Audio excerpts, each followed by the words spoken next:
सूरत में पहली ही बारिश ने नगर निगम के दावों की पोल खोल दी है।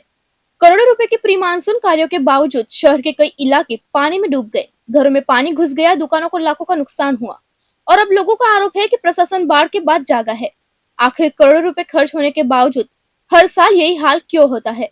सूरत में इस साल की पहली ही तेज बारिश ने शहर की तैयारियों पर बड़े सवाल खड़े कर दिए हैं। शहर के कई इलाकों में भारी जलभराव देखने को मिला। कई स्थानों पर हालात ऐसे बन गए कि जैसे खाड़ी का पानी शहर में घुस गया हो। सड़कों पर पानी भर गया, रिहायशी इलाकों में घरों के भीतर तक पानी पहुंच गया और कई बाजारों में दुकानों के अंदर भी पानी भरने से व्यापारियों को भारी नुकसान उठाना पड़ा। हर साल की तरह इस बार भी नगर निगम ने दावा किया था कि बारिश से पहले प्री मानसून कार्यों पर करोड़ों रुपए के खर्च किए गए हैं, लेकिन पहली ही बारिश के बाद सामने आया हालात ने इन दावों पर सवाल खड़े कर दिए। स्थानीय लोगों का आरोप है कि अगर ड्रेनेज लाइन, वर्षा जल निकासी व्यवस्था और गटरों की सफाई समय रहते कर दी गई होती तो शायद इतनी गंभीर स्थिति पैदा नहीं होती। लोगों का यह भी कहना है कि अब बाढ़ और जल भराव की घटना के बाद नगर निगम मशीनों की मदद से ड्रेनेज लाइन और बारिश के पानी की निकासी वाले नालों की सफाई कर रहा है। ये आरोप स्थानीय लोगों द्वारा लगाए गए हैं। नागरिकों का कहना है कि अगर यही काम बारिश से पहले किया गया होता तो हजारों परिवारों को इतना नुकसान नहीं झेलना पड़ता। जल भराव के कारण कई घरों में फर्नीचर, इलेक्ट्रॉनिक सामान और घरेलू वस्तुएं खराब हो गई। वहीं व्यापारियों का दावा है कि उनकी दुकानों में पानी घुसने से लाखों रुपए का नुकसान हुआ है। कुछ प्रभावित परिवारों का कहना है कि उन्हें 40 से 50 हजार रुपए तक का नुकसान हुआ, जबकि सरकार की ओर से मिलने वाली 6,800 रुपए की सहायता वास्तविक नुकसान की तुलना में पर्याप्त नहीं है। ये दावे प्रभावित लोगों की ओर से किए गए हैं। अब नागरिकों की मांग है कि प्री मानसून कार्य की निष्पक्ष जाँच कराई जाए और यदि कहीं लापरवाही हुई तो जिम्मेदार अधिकारियों के खिलाफ कार्रवाई की जाए। सूरत में हर साल बारिश से पहले तैयारियों के दावे किए जाते हैं, लेकिन पहली ही बारिश के बाद उठने वाले सवाल इस बार भी चर्चा का विषय बने हुए हैं। अब देखना होगा कि भविष्य में ऐसी स्थिति दोबारा न बने, इसके लिए क्या ठोस कदम उठाए जाते हैं। मारू नाम अशोक सोमा बैसाने,